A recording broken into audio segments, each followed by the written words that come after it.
started. The Lord be with you. And also with you. My God, we thank you for a new week, but a new chance to study a new book of the Bible. We pray that you would be with us and be a mirror for us as we read Judges. Amen. Let me first say before I forget, is this too loud? Because I can turn this off. Yes. I find it distracting in my ear. Yeah, I think Okay, I'm it's gonna like cricket too. see. Oh, is that Marilyn? We're meeting in here as you come back. Is that a keynote? What is that? Yeah, it is. Which I went searching for and finally found a remote to it. You want me to go downstairs and make sure nobody's down there? Because people that walk in that way. I think at the front desk. I told them. Yes. I was trying to catch people. We have plenty of room here. Can I save that chair and put it over here? Yes. This is bound to be some people coming in. Thank you. And let me actually just put these handouts down here too. Beverly, did you get? I heard I was visiting with your office.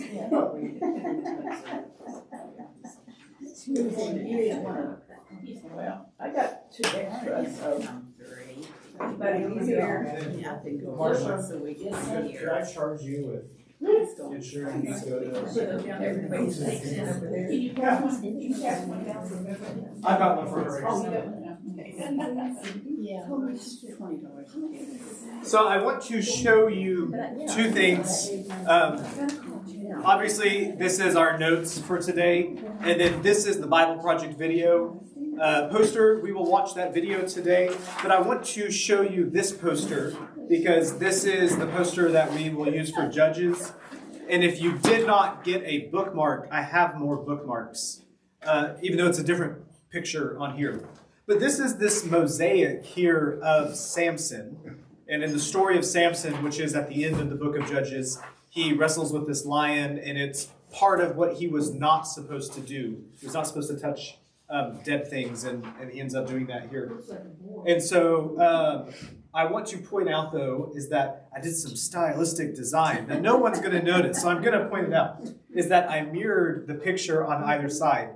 Because when you read the book of Judges, it is there to serve as a mirror for what you do. And so no one will catch that. But I spent like 20 minutes making it mirror. And so I just want to say that. And as we said, in the book of Joshua and Judges, they go together. Joshua serves as this mirror when people follow the covenant. And in the book of Judges, it falls apart into chaos. And so we'll walk through some of the other parts on here in a moment. But take note that we will go through rather quickly through the book of Judges. So we have 3 more weeks, like not including this week. And then we will be done with Judges, and then we'll do the book of Ruth. And next week we will do chapters 3 through 5. I encourage you to read through chapter 9 if you want to break up the readings to be a little bit more equal. I will include that in the email. It's like if you wanted next week to go ahead and read 3 through 9, it'll be a little bit more equal when you read. And the way that we're going to break up the book is by focusing on the 6 main judges. There are more judges in the book of Judges, and we'll talk about that more in a moment. Here's our full schedule, which is still there on the bookmark. After we finish Judges, we'll do the book of Ruth in 1 week, and then we'll do Esther, and take a short break, and then do Genesis. Okay, I want to walk you through a little bit about this, and then we'll talk about why this book is called Judges and when it was written and such.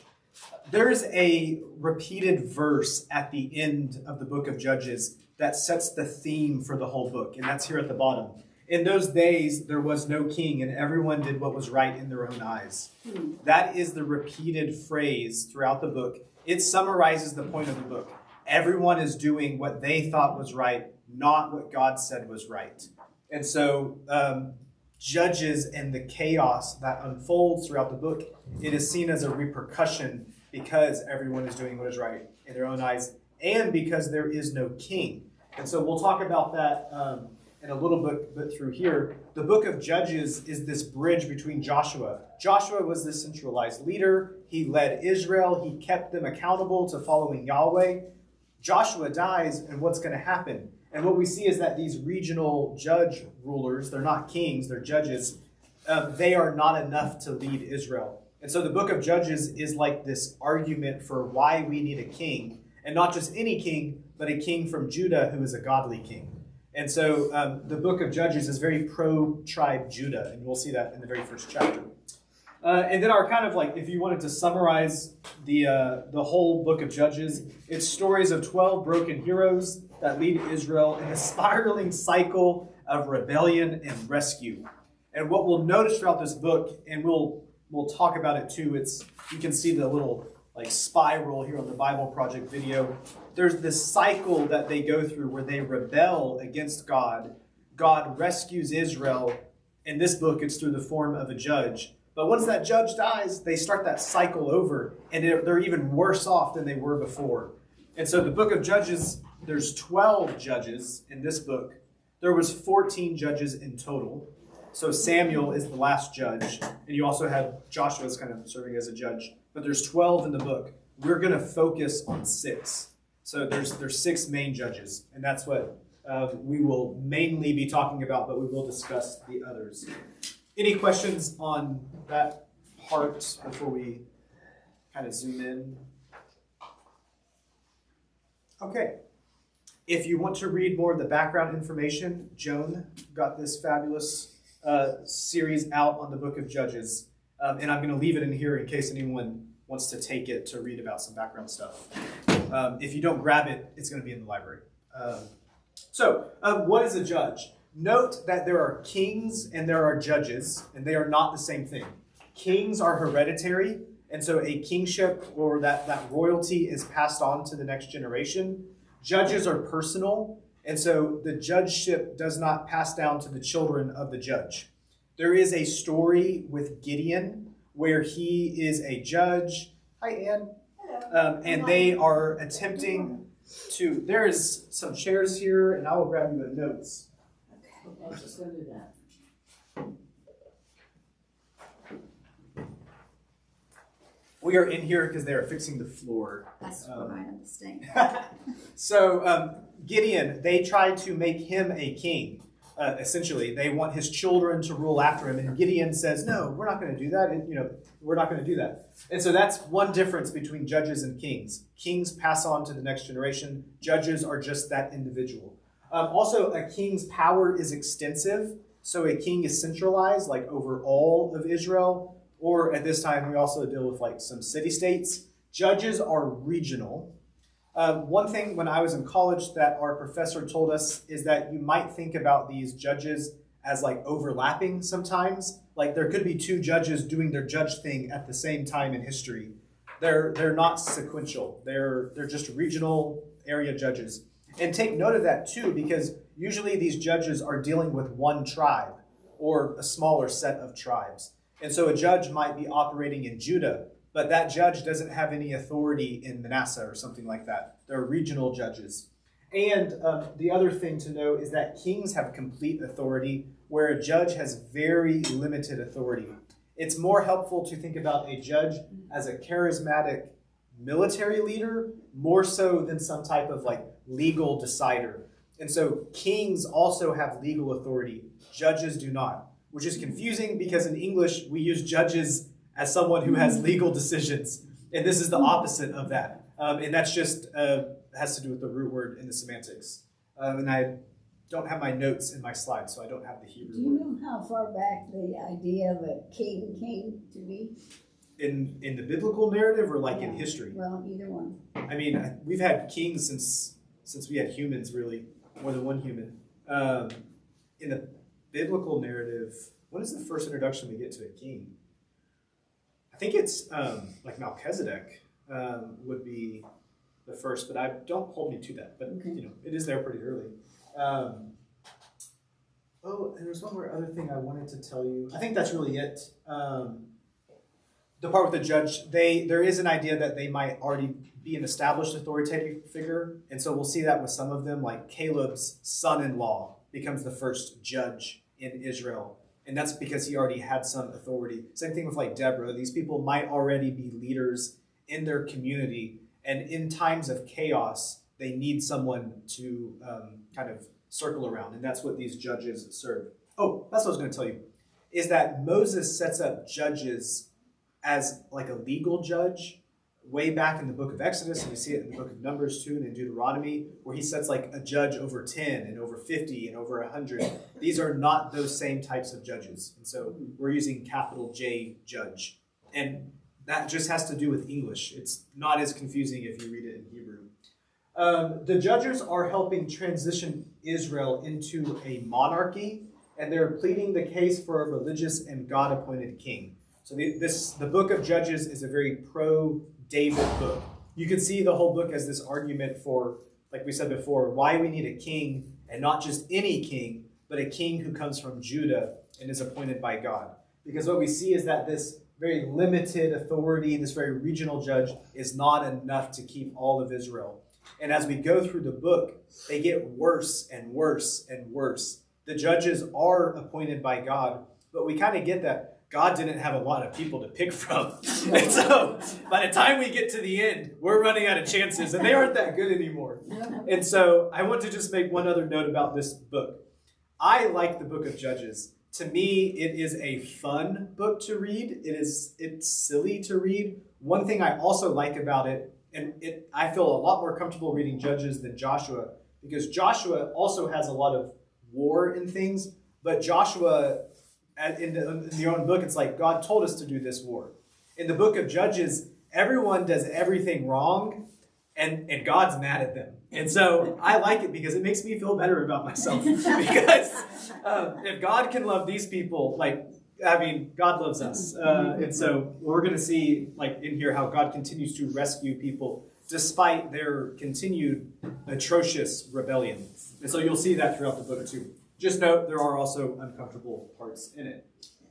Traditionally, this book was seen as perhaps written by Samuel. We look at it today as being part of the Deuteronomist school. Same thing as the book of Joshua. What that means is that anyone can follow God if you follow the law. That's kind of the point of view from Deuteronomy. Deuteronomy means second law. It's the law from Moses. It's the law rewritten. And Joshua and Judges and Samuel explain how we live out that law as a nation, we being Israel. And so that's kind of where it comes from. It also contains a lot of ancient oral stories. And so these stories of the Judges are ones that were passed down. People told the story of Samson for generations. And then we get a glimpse of that story in the book of Judges. So do note that when this was written, people already knew these stories, and we're getting small versions of it. We'll see that here in chapter 1, too. It's not a judge, but it's a Canaanite king that they go to war with. And this guy has already defeated 70 other kings. He's a really big deal and a big threat. And he gets dealt with, in a paragraph. And so the book of Judges kind of moves through these stories kind of quickly. And so take note of that too. It also has these collections of old songs, like the Song of Deborah in it. We'll read the Song of Deborah next week, and I will, if I can find one that's going to work for us, we'll play a rendition of it in here. So we'll be able to hear it sung, which will be kind of cool, because these are the ones that they grew up with, and now we see it in the book of Judges. You might be familiar with this chart. So this is like Deuteronomy, Joshua, Judges, Samuel, Kings are in this same collection that we call the Deuteronomist. Essentially, it's that Moses gave us the law, Joshua showed us how to live it. In Judges, we learn that we're all screwed up and we can't do it. And it makes this argument, though, we do need a king. And the question is, who's that king going to be? The first half of Samuel shows us Saul, who is not the right king. And then we get to David, who is the good king from the tribe of Judah, who God appoints. And that kind of answers this way. We need someone to help lead us. And as Christians, we believe that's a forerunner to Jesus. And so you can see where kind of the arc of the Old Testament leads up to Jesus. Any questions on that? So the date would be what? That's our next slide. Oh, next one. Look at that. You're right on it. So the setting when this takes place is mid to late Bronze Age. The book of Joshua would be like early to mid Bronze Age. This is mid to late Bronze Age. If you want dating, which is not going to be exact dating, but like 1375 to 1050 BCE, it is written in like the version that we have is probably in the 7th century BCE, which is the late Iron Age. This is the same time when like the book of Joshua would have been written. That's when scholars think this kind of collection of writings came together. It's when King Josiah reconquers the northern tribes. And just like all of the Old Testament, so this is true for all of the Old Testament, it gets written again and like redacted and edited in the 6th century during the exile. That's when the Old Testament came together. We're going to see some of that in the structure of the book, which I'm going to wait to go to because I ran out of room and this other stuff is going to go away. Sometimes dating this book is confusing because what we said about those judges are not sequential judges, and this book is not written like a history book. It's a story of the heroes of Israel who failed, leading to why we need a king. And so it's confusing sometimes to lay up, all of when this would have taken place. Let me know if y'all are okay for me to change. I see some people still writing. And who wrote it? So traditionally, it was seen as Samuel, but now we just say it's part of the Deuteronomist school. So we don't have an author, and there's no internal author either. But it's I wanted to say that too. Just like when we read Joshua, there was a lot of other historical accounts that they mentioned, like the Book of Wars or the Book of that starts with a J, another book or something like that. Joshua doesn't reference all of those, but it's probably written at the same time. But this one's focused more on the stories. I want to talk about the structure. So there is an internal, like when this was probably first written there in the 7th century, like the book of Joshua, the book of Judges, Samuel, Kings, has this internal narrative that is very continuous.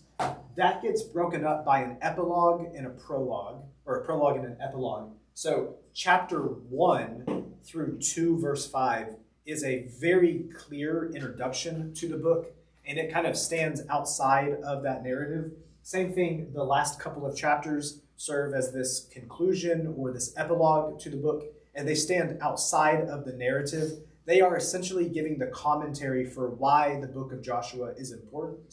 Why the book of Judges is important. If I say Joshua, just fill it in your mind that we're doing Judges. By the time we're done, I'll get used to saying Judges. And so I'll show you on this next slide. At the very ending of the book, it just says the Bible Project chart. Very disturbing, and that's the point. That kind of serves at the end of the book. It's like how far the rebellion, the destruction, the turning away from God is. We'll wait, actually talk about that. So this prologue and epilogue, it serves as an alternative and outside narrative and commentary to that internal story that's told. And that means that Joshua dies twice today. So he dies in chapter 1, and then he also dies in chapter 2. And you're like, wait, didn't we just retell the same thing? And some of the details are a little bit different too. And that's because it's the commentary about it, and then you kind of zoom in and tell the story. So not too confusing, I don't think. But if you caught it and you're like, wait a second, that's why. So the narrative descends into worse and worse judges that represent Israel's worsening sin without a king to lead them. And so the way that we are going to break up this story is by saying the 3 faithful or the 3 good judges. We will tell their stories next week. And then the 3 bad or failing judges. Do note there are 12 judges, and we will mention them. But these 6 main ones kind of serve as the focal point for the book of Judges. And so I like how it says on the Bible Project one, they're pretty good, okay, bad, and then you get to Samson, it just says worse. And so, note that there is this spiral of rebellion, and that's pretty integral to the structure of it. Did they have rabbis and synagogues in those days? We do not yet, and so we are still dealing with the temple. The rise of synagogues happened as Israel becomes more populous. and you get like localized communities, and it really doesn't like start to happen until the exile is when that becomes a main a dominant theme like throughout First Temple Judaism. So it's because the temple got destroyed, and so there are people suddenly that were based on sacrifice, and there's no way to make sacrifice, and so they study the law and stuff like that. I thought the rabbis could Do whip it. them into shape, keep them in line, but Yes, there yeah. weren't any. Well, and like you do have rabbis, Yeah. but you don't have as like clear synagogue culture, which like a cultic worship, in the sense like a structured community is what cultic means, not not how we use cult. That was very confusing in school. We had to do that like in like my first semester. Like start using the word cult like it was a good thing, and I'm like, this is confusing. I need a different word. Another thing that I want you to hold on to here is this something we call the cycle of rebellion or the cycle of apostasy. So this is not a Bible Project specific thing that's here on the chart, though we are going to follow the structure that the Bible Project calls it, which has 5 steps. So there's sin, oppression, repentance, deliverance, and peace. And I'm adding my own like relapse because that is also important to take note of. Some other charts you might see might only have like 4 steps. They kind of leave out that time of peace.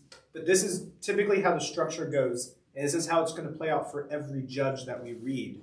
And we're going to get a summary of this in chapter 2 that kind of gives you the framework for the whole book. So they're going to go into sin, meaning all of Israel or this region or something like that. And that's usually going to look like idolatry. Have you heard the word Baal before? Like people, they worshipped Baal. So it's actually Baal. It's B-A''A-L. And it's just the word for gods. And so just like when we use the word like little g gods, but sometimes there might be a capital B, Baal, like the main god, just like when we use the word like big G, God. And you'll see in chapter 2, it talks about when we get there, they're worshiping the Baals, and then it mentions a specific one who is a fertility goddess. And so usually this sin is going to look like idolatry. But take note, it doesn't just mean worshiping other gods instead of Yahweh.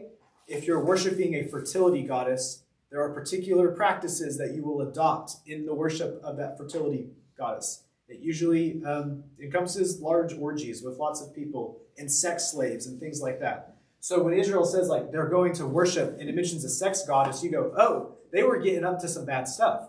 That is also true if they go and worship a war god or something like that. There are particular practices that they might adopt. And we'll see it throughout the book of Judges as well. There'll be moments when they sacrifice their kids.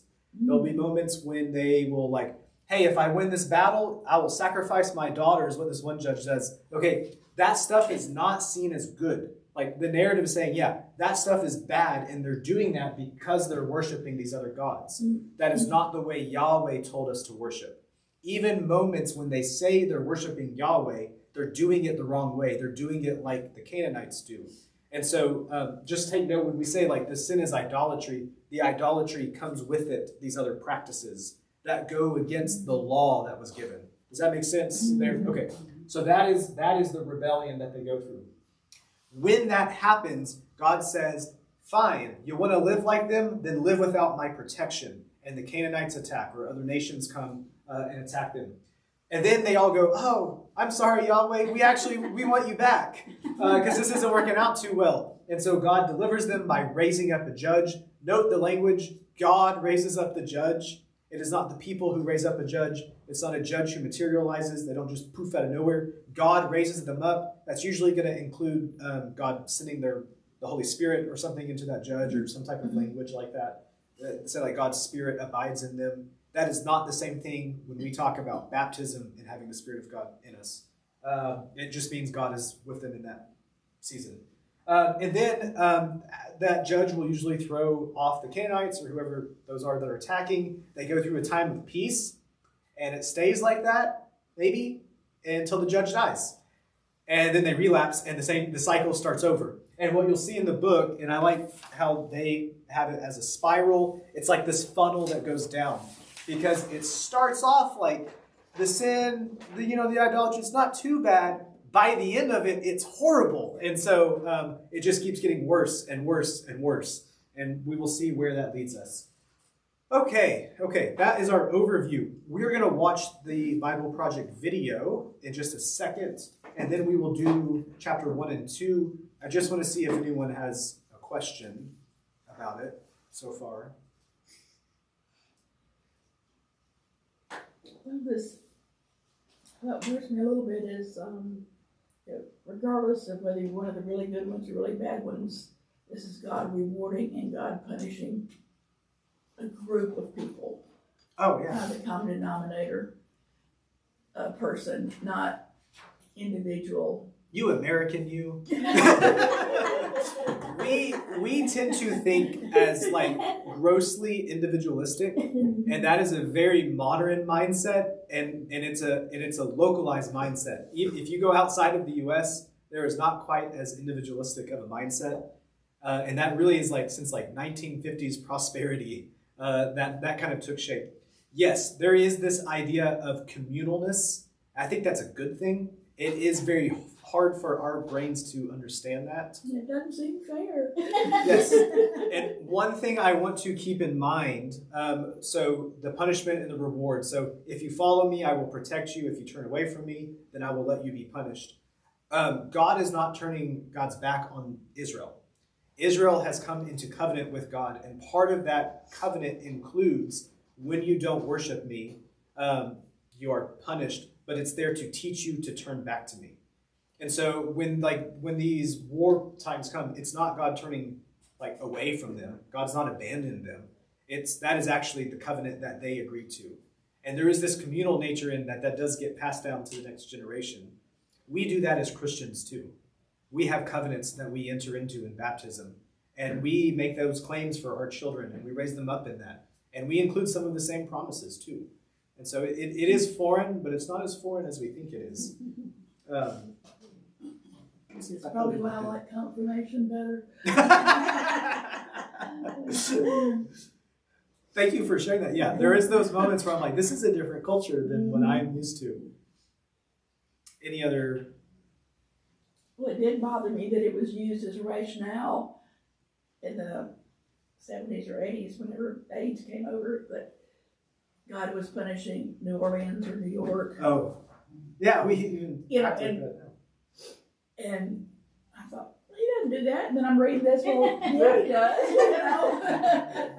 So, it's just I would strange add concept. one thing, is that Israel had a unique covenant with God, and that is not one that nations today, that is not something I believe nations today carry. There might be other people that disagree with that. But that is something that is different than is today.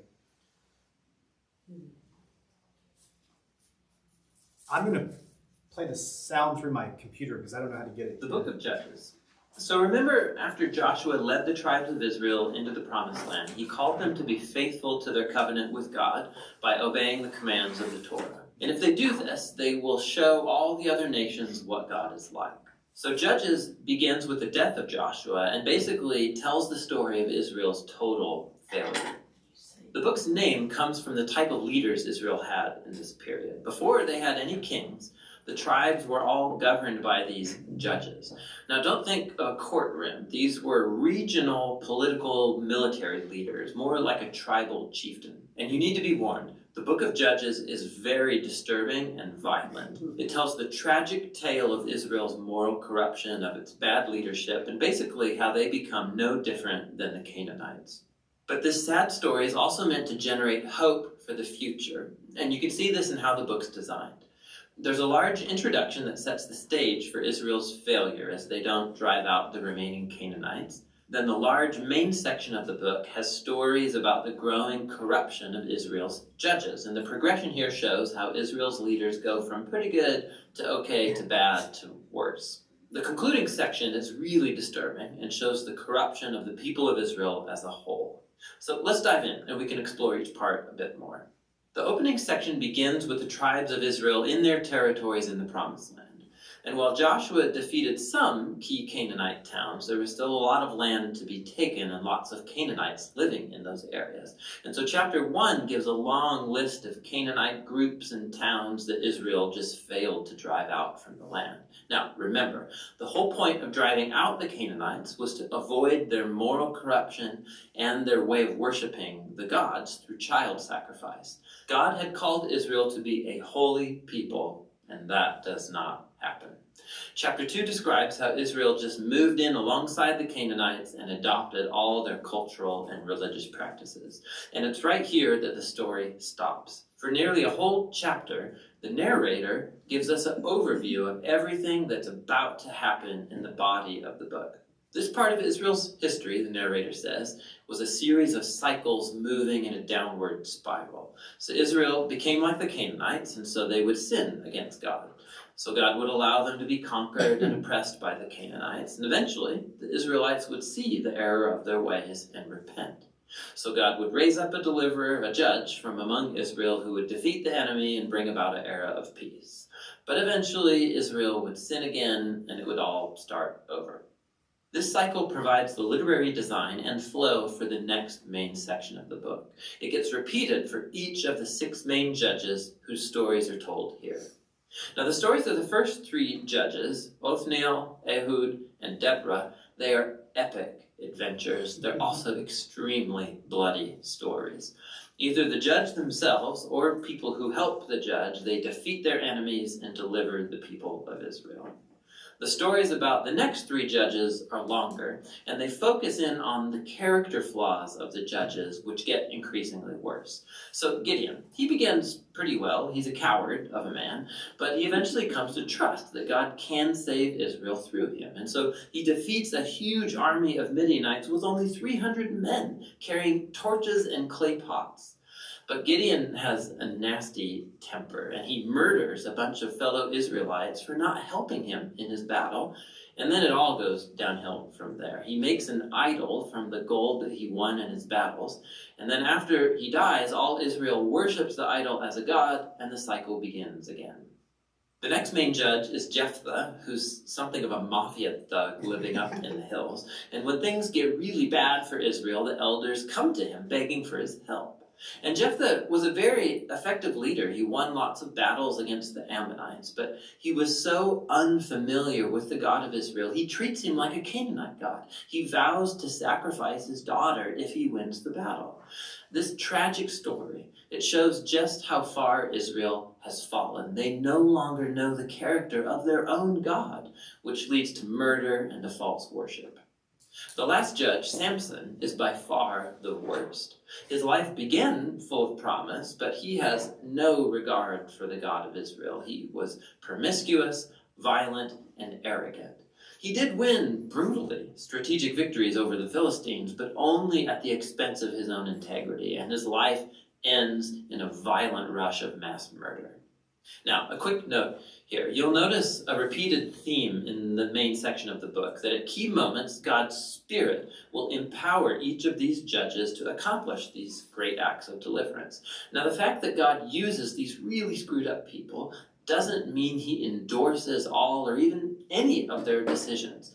God is committed first and foremost to saving his people, but all he has to work with is these corrupt leaders. And so work with them he does. This whole section is designed to show just how bad things have gotten. You can't even tell the Israelites and the Canaanites apart anymore. And that's just the leaders. The final section shows Israel as a whole hitting bottom. There are 2 tragic stories here, and they are not for the faint of heart. They're structured by this key line that gets repeated 4 times at the close of the book. In those days, Israel had no king, and everyone did what was right in their own eyes. The first story is about an Israelite named Micah who builds a private temple to an idol. And that gets plundered by a private army sent from the tribe of Dan. So they come and they steal everything, and then they go and burn down the peaceful city of Laish and murder all of its inhabitants. It's a horrifying story. When Israel forgets its God, might makes right. The final story of the book is even worse. It's a shocking tale of sexual abuse and violence, which all leads to Israel's first civil war. It's very disturbing. And that's the point.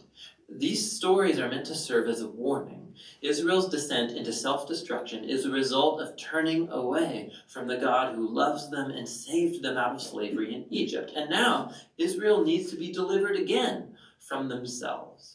The only glimmer of hope in this story is found in this repeated line in the last part of the book. It actually forms the last sentence of the story. Israel has no king. And so the stage is set for the following books to tell the origins of King David's family, the book of Ruth, and also the origins of kingship itself in Israel, the book of 1 Samuel. But the story of Judges has value as a tragedy. It's a sobering explanation of the human condition, and ultimately it points out the need for God's grace to send a king who will rescue his people. And that's the book of Judges. It's going to be great. Doesn't sound sounds like present day. Yes. Yes. And so Yes. remember, this serves like a mirror. If you weren't in here for that part, this is a mural that I spent way too much time trying to make it still legible and align up correctly. That's because when you read Judges, it serves like a mirror to ask, what am I doing right now? And what are we doing right now? Are we following God? Or do we look like the cultures around us? Or are we called out as a different type of people that lead a different way of life and invite others into this new way of life? And see how it is set up. The book is set up to say we are not enough on our own. We need God to intervene. And so, like, God acutely intervenes with Judges, but that is not enough, and we need a king. And for Israel, that king is this precursor to a Messiah, which is the Messiah that we follow. And so you can see just where the book is set up and where it leads to go. I think I mentioned this in when we started Joshua, but I wanted to do like covenant to chaos to Christ, like kind of fade it out, but I didn't put that there because we're not going to go that far. Yes, okay. Any comments besides, wow, that sounded awful for the video? Is this the same Samson that had the long hair and the string? Yes, yeah. Oh. Well, what about Micah? Is that the same Micah? It is not the same Micah who wrote, not the prophet Micah. Yeah.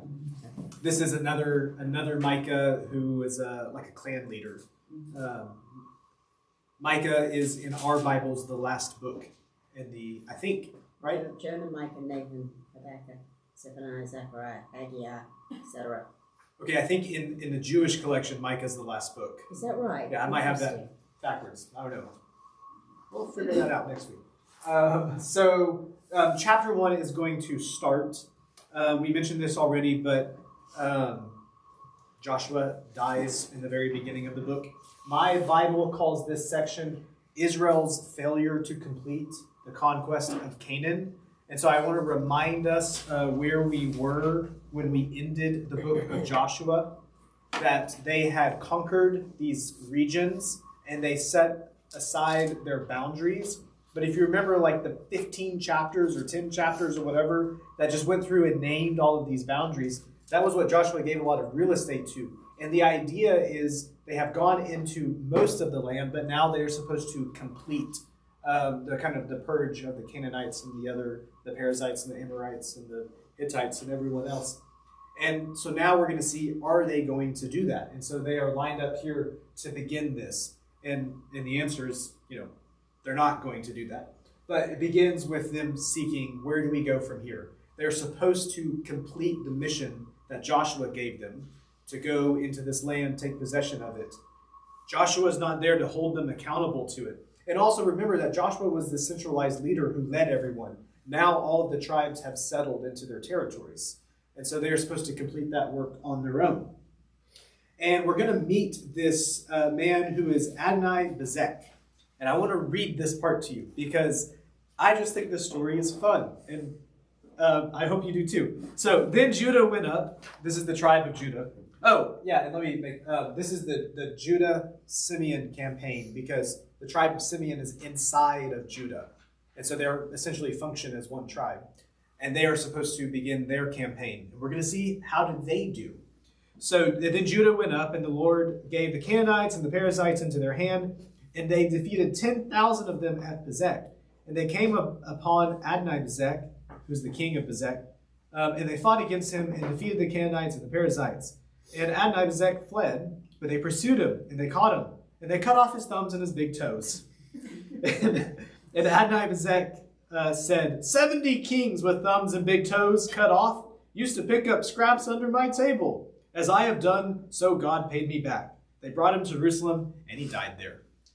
That could have been like its whole own book. And we just like went through that so fast. And so that is going to happen multiple times throughout Judges, where there is a big story and we pass over it. So keep in mind that these are stories that they already knew. And just like in the book of Joshua, when we met the prophet Balaam, and there was like some real estate given to Balaam. Balaam was a Canaanite prophet, and he caused lots of problems for Israel when Moses was alive. And by the time Joshua was there, we make note, Balaam is dead. So we're like, okay, we took care of that problem. Well, here we meet this king who has defeated 70 other kings already. And the reason you cut off your thumbs and the toes is because if you have no thumbs, you can't hold a sword. And if you have no toes, you can't run. And so it's worse than death because you are humiliated and you can't leave. And this king collected all of those he defeated, and they served like as servants under his table, while he feasted and everything. And so we see here justice has been done. And so when we ask, how did Judah do when they were following through with this? It looks like they're starting off really well. Like they've defeated the king who defeated 70 kings. And I will also make note, there is a weird line that they go to Jerusalem and then he dies at Jerusalem. Jerusalem does not get conquered until King David is there. And so this is one of the funny little history moments that don't line up all the way. And so then it's going to go through with the rest of what they do. It says that they go and they conquer Jerusalem, even though they were just there and we haven't conquered Jerusalem yet. And then it's going to make mention of Caleb, and we get a reminder of who Othniel and Caleb's daughter Aksha was. And so while Caleb, who is going to conquer Hebron, which is right here in the middle of Judah, he is, he's conquering it and he can't do it all the way. And he says, if anyone can conquer the city, you can have my daughter in marriage, which that's an okay thing to do. Daughter in marriage, yes. Daughter as a sacrifice, no. And so they do. Othniel, who is Caleb's nephew, I believe, ends up marrying Aksha. And we get this remark too about her wisdom. And Othniel, we'll see in the next chapter, is going to come to be the first judge in Israel. So we're getting a little precursor to who he is. Kind of a summary of the campaigns that goes on is that they took the hill country, but not the plains. And so you can see like in this centralized region, they took the hill country all through here where the mountains are, but the plains, particularly where the Philistines are, they aren't able to conquer those. And that's a summary of what Judah does. They made it almost all the way, but they didn't quite get there the whole time. We start with Judah because this, like the book of Judges, really likes the tribe of Judah because David's going to come from Judah. And so Judah's a good one to lead us because they were the most faithful to follow this out. But now we're going to see about the other tribes.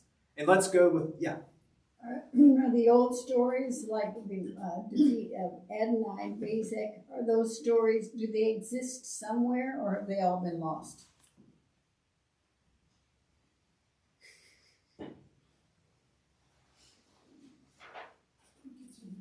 I don't know.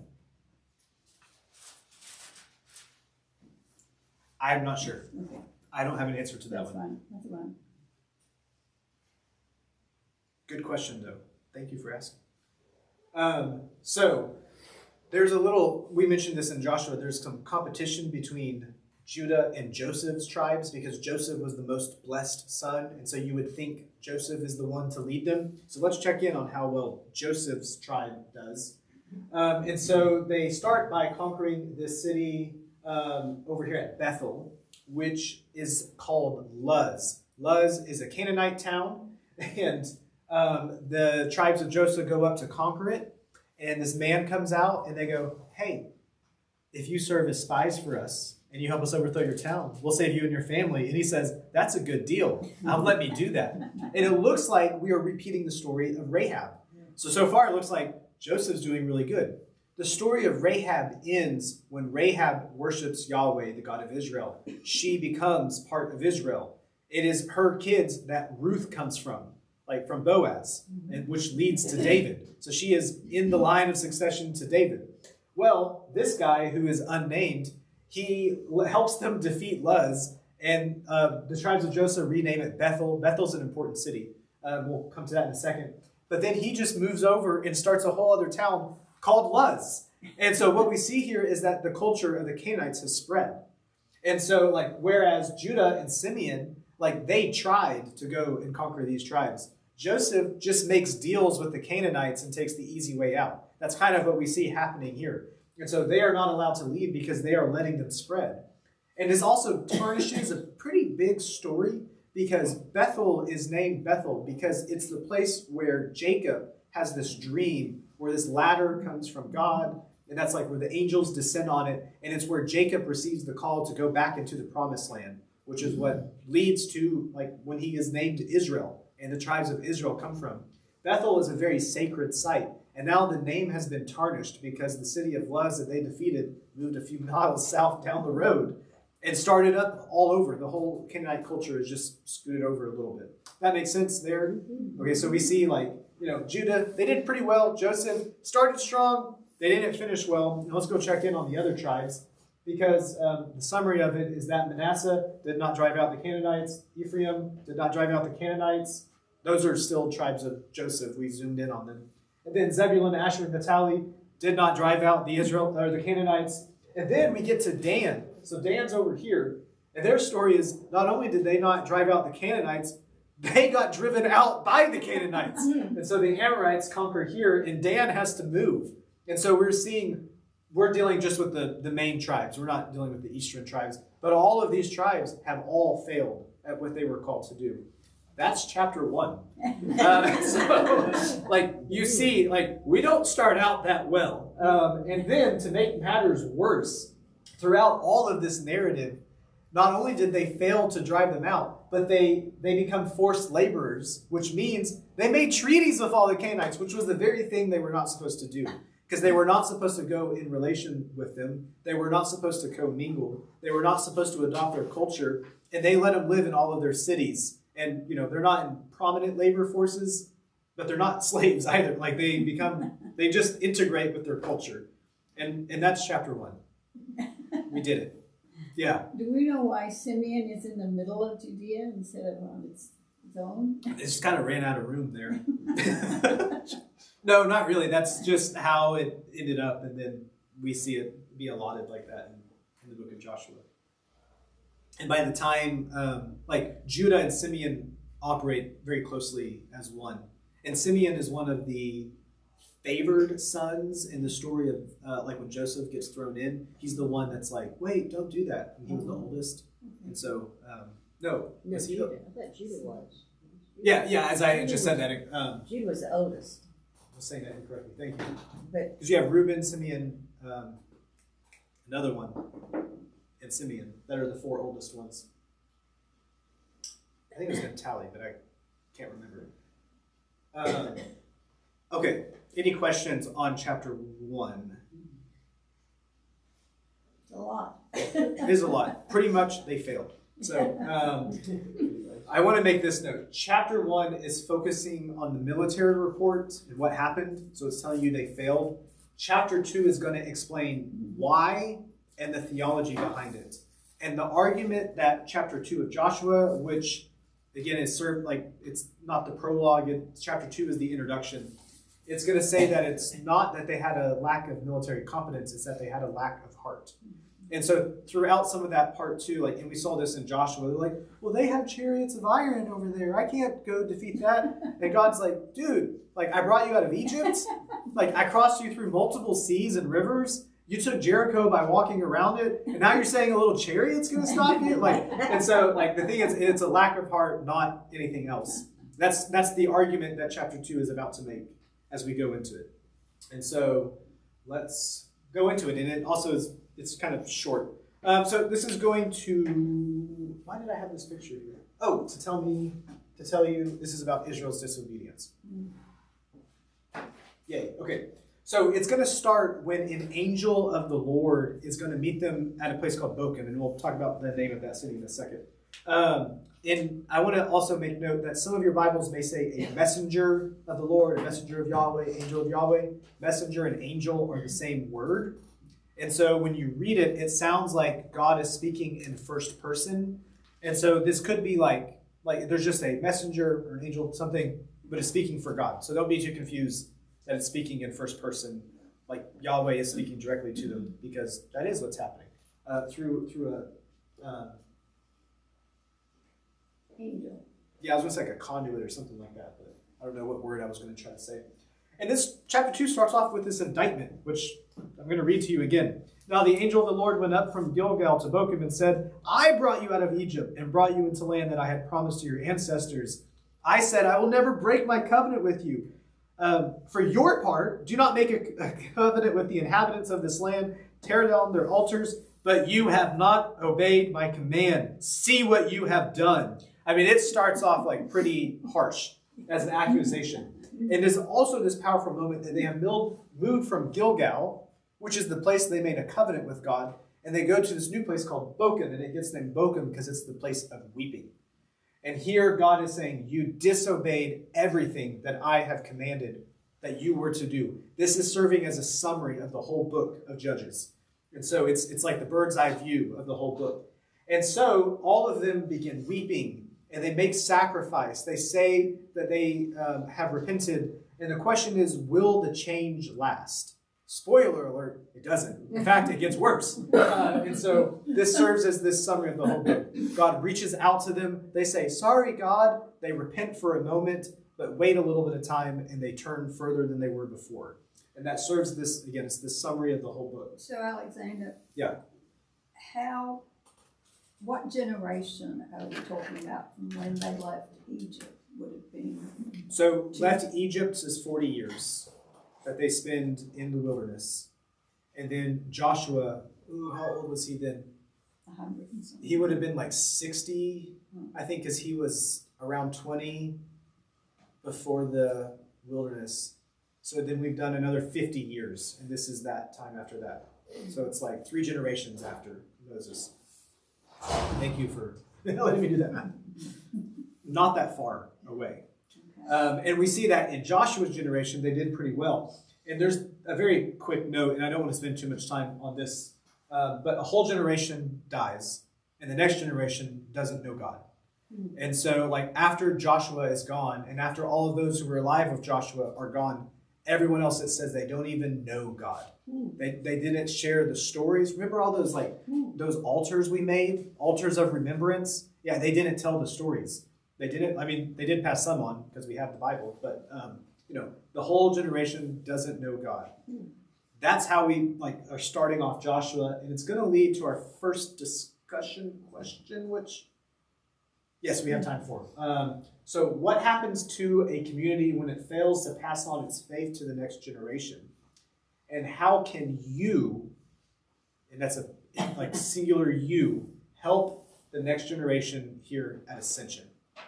I'm in part thinking about this because I will not get to work with our youth a few months from now. And I am sad about that. And so I'm charging you to continue that. And so we're only going to do 5 minutes for this. But we'll break up into our groups. And I'm going to get some water. So what do you think?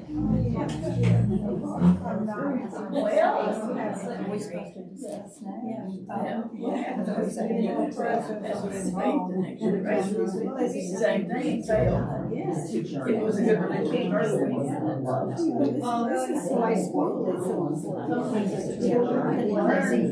I think this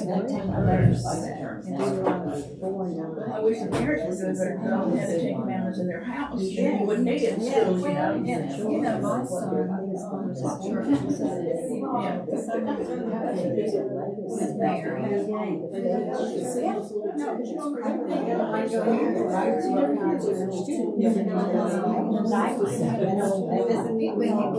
That doesn't mean we can give up though. And then, I would have also like kind of an on in a good way. but yes, Nothing attracts them, yeah. Yes. I don't know what attracts. Some people come back when they have children that go to Sunday schools to teach their children and don't feel comfortable with themselves. But there's a big gap in their twenties where they don't go, they included, but then if it doesn't attract them in your thirties because they're children, then what are you gonna use? Second question, natural little ones are. By the way, Okay. Okay. Yeah.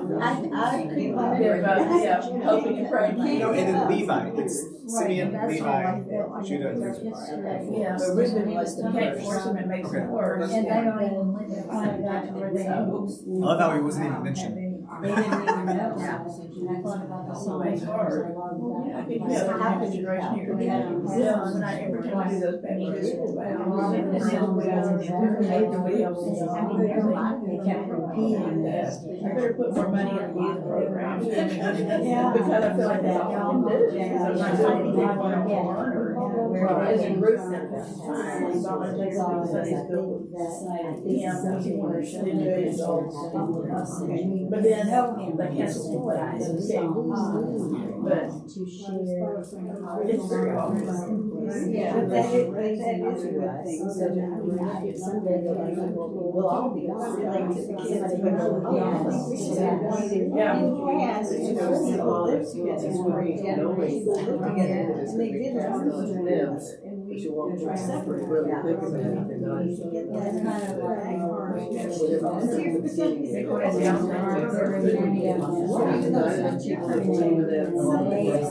like they're the first one. in my part is going to be the generation of what they experienced. They were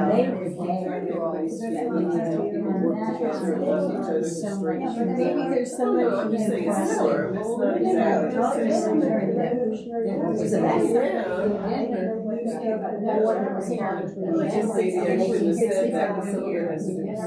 because you're not together. You're not seeing. I'm grateful for couples right there to invite them. If they have any couples ready to go, you know. Yeah, I don't know that. Yeah, that would be the best entree somewhere. They're little ones showing us. And watch yourself. It's more of a town, it doesn't prevent them, it's more of a town. Yeah. And maybe when they get going to, they will. She did, and that's international. So, who knows? Right, I just.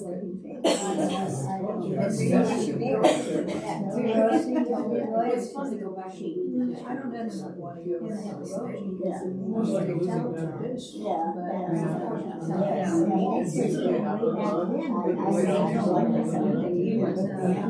well, I think it was your heart.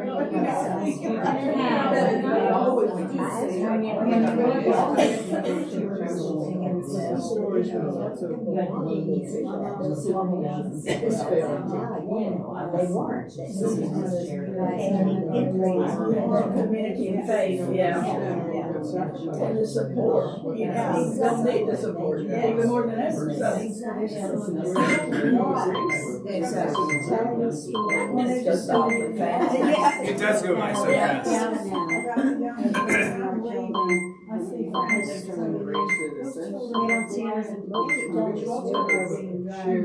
So that was our 5 minutes. Warning.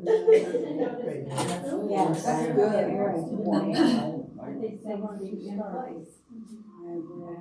So that was our 5 minutes, and I know that was not a lot of time, but I want to leave you with one thing. In studies that have looked at why kids stay in churches, It is not the format that they used for Sunday school. It's not whether they use a guitar or an organ in their service. It's not how cool, the jeans of the pastor was or something like that.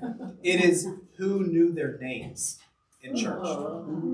The reason kids stay in churches is because other adults, specifically of grandparent age, knew their names and had some type of connection with the kids. And it's more than 4 adults that knew their names. We were gonna ask you what could we do, because we You can come and sit with me in youth this Sunday and eat breakfast and play Uno and just sit there while we have our Sunday school lesson, which right now is a little less kids because we have confirmation going on. But we eat donuts, we play Uno, and we read the scriptures that we're going to read. Just come. Let me know if you want to come and sit in there. But we're right there across from the choir room.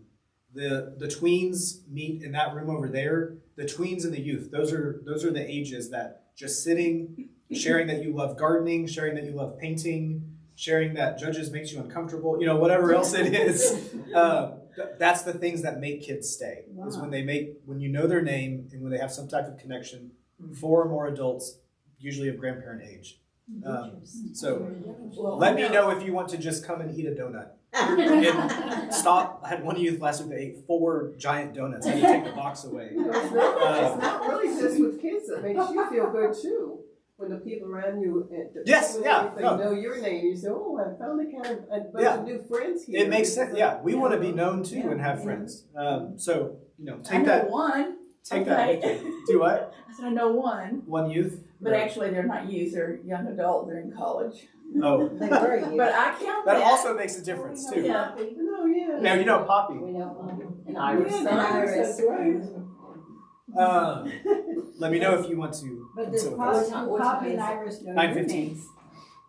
Do they know your names? Chapter 2 then is going to go through a summary of the spiral. And so remember, this is our bird's eye view of what is happening with Israel. A whole generation has passed away. None of them know God. They didn't know their names. And then this is what has happened. So they turned to sin. I'm going to read verse 11 and 12. Then the Israelites did what was evil in the sight of Yahweh and served the Baals. And they abandoned Yahweh, the God of their ancestors, who had brought them out of the land of Egypt. They followed other gods from among the gods of the peoples who were all around them and bowed down to them. And they provoked Yahweh to anger. They abandoned Yahweh and served the Baal and the Ashtoreths. And so here we get a name of some of the specific gods. As we go throughout, the book, we might get mentions of other gods, but that the god that is mentioned here is a fertility goddess. We also, the Baals are usually storm gods or storm and warrior deities and things. So they are, I want to have more kids. Yahweh's not going to take care of me. I'll go serve the fertility goddess. I want to win this battle. Yahweh's not going to take care of me. I'll serve this other warrior god. And remember that we talked about that for these perspectives when this is written, they believe that these other gods are real, but they're called to only follow Yahweh. And they don't trust Yahweh enough. We do that too. We might not look like the same things, but we do that too. And so then the pattern is going to repeat. You can read about it there if you want. I wanted to read 16 through 18, though, on here too, because this is what God decides to do. And then Yahweh raised up judges who delivered them out of the power of those who plundered them. Yet they did not listen even to their judges, for they lusted after other gods and bowed down to them. They soon turned aside from their way in which their ancestors had walked, who had obeyed the commandments of Yahweh. They did not follow their example. Whenever Yahweh raised up a judge for them, Yahweh was with the judge, and he delivered the judge from their hands of the enemies all the days of the judge, for Yahweh would be moved to pity by their groaning because of those who persecuted and oppressed them. But whenever the judge died, they would relapse and behave worse than their ancestors, following other gods, serving them, and bowing down. They would not drop any of their practices or their stubborn ways. We see this spiral that gets worse and worse and worse. And that's what's going to happen throughout the book. But it's mixed with really fun stories. And so, it is the same thing that happens, but it's a new story. It's a new generation every time. And it changes the circumstances again because it serves like that mirror to ask, what will you do when it's your turn, when it's time for our generation? And the hope is that we stay with Yahweh. And then chapter 2 is going to end with, like, if this is going to keep happening, why would God leave them there? If God knew this is what's going to happen. And so this is, it's like for your Lenten fast, you gave up your jelly beans. So you put the jelly beans right on your dinner table, or they're right there. And so God is going to let the nations remain as a test to Israel to see, will they actually turn away or will they go and return to God? And so we're asking that moment of that repentance. Was that just a weeping for a moment, or was it true repentance where they changed and they turned? Well, why do you think that they get worse? I mean, what, if it was bad enough, what is the dynamic that just things keep getting worse? So, like, in the context of here, like with the judges, yeah. So we're going to start off like Othniel, Caleb's son, pretty much does it right. Deborah, like that story is also fun, but they get up to some shenanigans in the ways in which they win. We'll wait to talk. Well, so like the women in the story use their womanly power to seduce the other generals coming and stuff like that. And you're like, we won, but that wasn't like maybe the most honorable way that you could have won. And then like you get to the story of Gideon. So like, I mean, they were okay. And Gideon wins, but then like they worship this statue after him. And as like we go in, like Jephthah is the one, like then he sacrifices his own daughter. So like by the time we get to here, it's like they do the very things that the Canaanites do. And you end with Samson, who we think is like the good guy, but Samson never did anything right. So like Samson's calling in life was to get rid of the Philistines. That was his one call. And he marries a Philistine. And then he has them like or does he marry it? Yeah, like he has like his parties with them. He goes and lives with them. And he was also a Nazirite, which meant like you were supposed to touch no dead body. Well, he touches the dead lion because he eats honey outside of it. So he touched a dead body. You're not supposed to do that. He's not supposed to cut his hair, and he doesn't get his hair cut off by telling other people, that's the strength of his power. And then, and no alcohol. He drinks alcohol. What else is the other thing he's not supposed to do? Yeah, I think that might be the three things. So it's like every vow that he ever took, he broke. And that's sort of like where the book ends, where the only way he wins is by dying and killing a whole town. He like pulls the pillars down on top of them. Mm-hmm. And so it's like a tragic end. And so when we call them broken heroes is a good term. They did rescue Israel, but for a time and not in the best of ways. And then when the book ends, and we'll get there on the very last week, we'll just see how much worse it gets. All like these judges serve as pictures of all of Israel. But in case that wasn't enough, we'll get to their story of the last week, and it's like, yeah, okay, they needed some help. That is going to lead to our ending question. Do you think God tests us? Because, we'll wait to talk about that, if you want to ask a question about that. And then has anything in your life ever felt like a test? Did you pass or fail?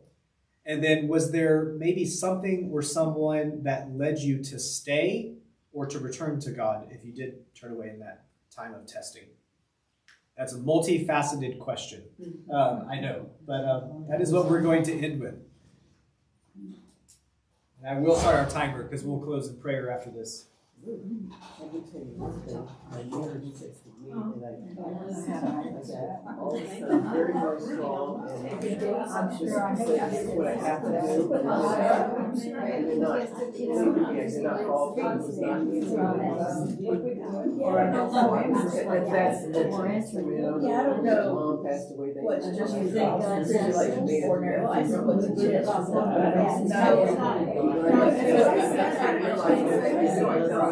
know the answer.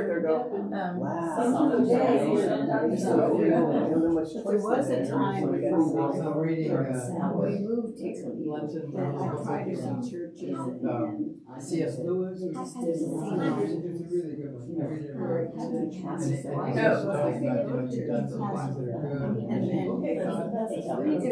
So what to be a saint. I came from that situation And I totally can Maybe I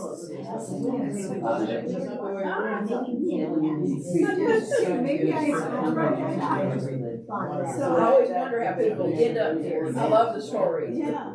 On a scale of what you might know. That's what Good enough. we're good enough. Right, I think that's just the three people that I understand. Totally unrelated as far as I know. That's a good recommendation if you can get three disparate people, disparate people. That's what I thought was so funny, so I find my. Did you try this again when you first came? No, the one with the ones, yeah. You've tried, yeah. Passive. We're here, and I'm just like, life is a challenge. We don't know why we're a challenge. We gotta meet those challenges. We can either, I love the covers. It's just part of our challenge, and that's for, you know, it was a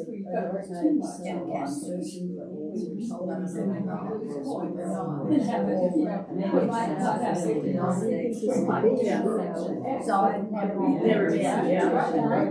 So presents those challenges. He wants us to trust him. Yeah. Yeah, I know. I don't do it. Maybe some of the stories where he's I don't teaching think you I'll come something. easy and I'll show you. Or you know, that this is what you can go to. Pass or fail, it's not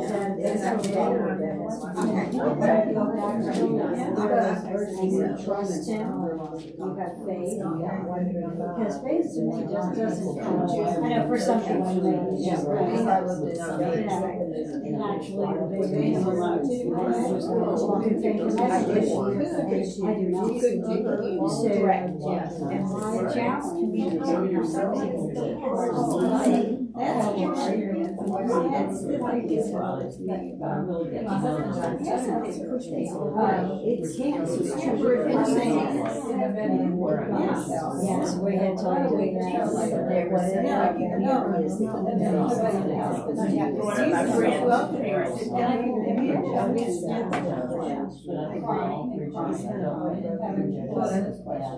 was that a test? I would know it's a test, so we can answer that question. I'm going to answer that in a moment. Okay. Or what I think about that.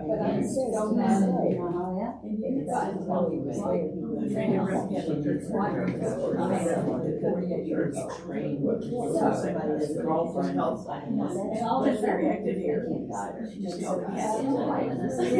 I've heard that, yeah. That's a gift from person. This is mine, to listen to it. 30 seconds.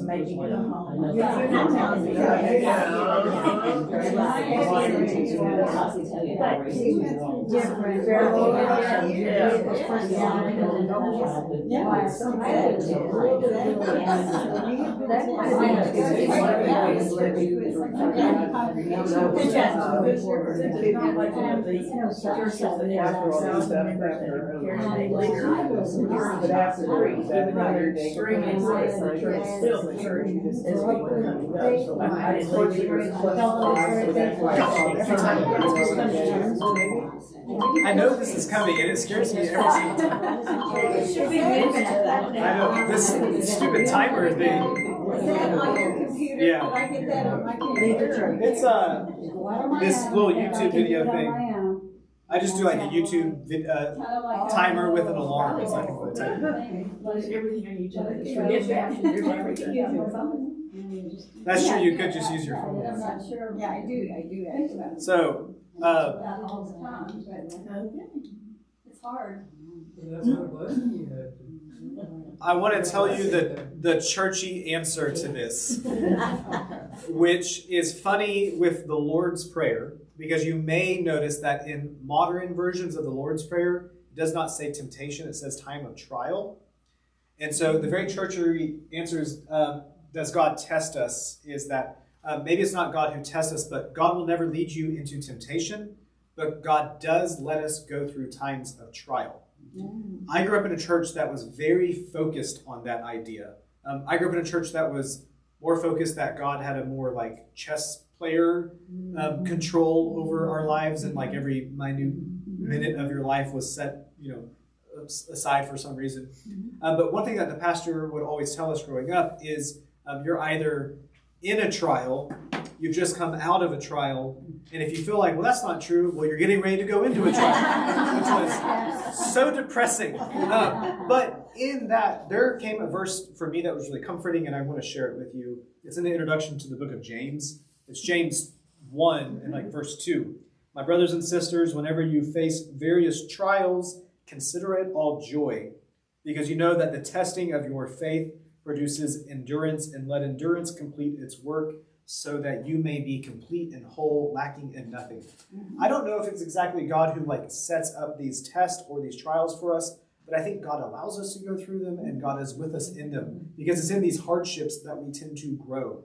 Our faith grows, and it helps the faith of others grow when they see us. And it's something we don't have to go through alone. So when I read the book of Judges, it really makes me feel comforted to know God didn't give up on Israel, and they did some really screwed up stuff. And we are going to see it. But in the midst of that, God was still with them. God never gave up on them. And I believe that's true for us too. And you're not as bad as they are. So, for whatever that is worth. Yeah, maybe yet. If you are, the sirens might start coming. So, the Lord be with you. My God, we thank you for this week. We thank you for the joy and the laughter. We pray for those who are sick or in need or who are hurting. We thank you that you don't give up on us. May we not give up on you. Amen. Amen. Just going to remind you, if you want to read chapters 3 through 9, I recommend it. You can include the story of Gideon. Does anybody need a... I do. Do you want more than one? I just have I think this is what I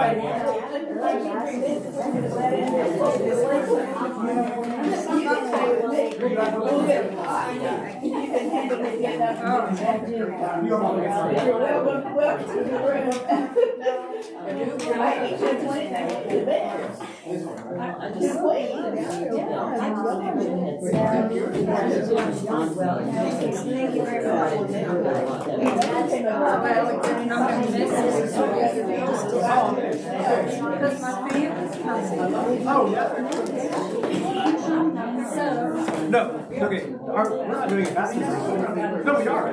This Sunday. I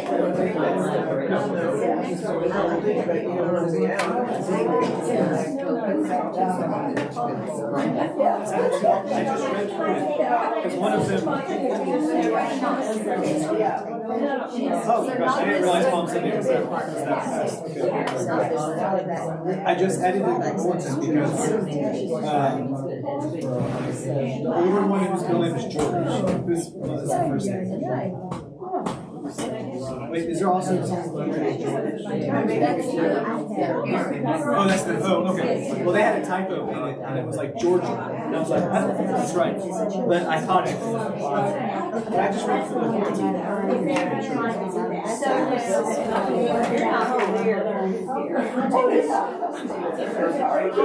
get here at 15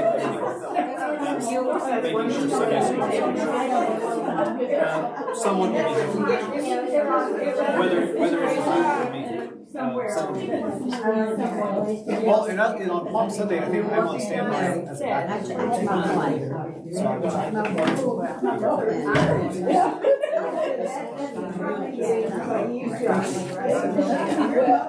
I think I get to preach one more time. This will be on my last Sunday. It's weird. It's starting to feel like a now,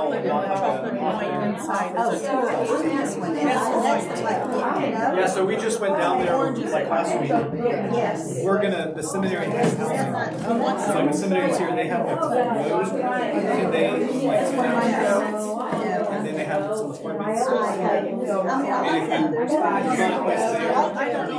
not a big fan of chocolate, so the way I have another some housing too. They said she said like she can almost guarantee we'll have a spot. And then Rachel interviewed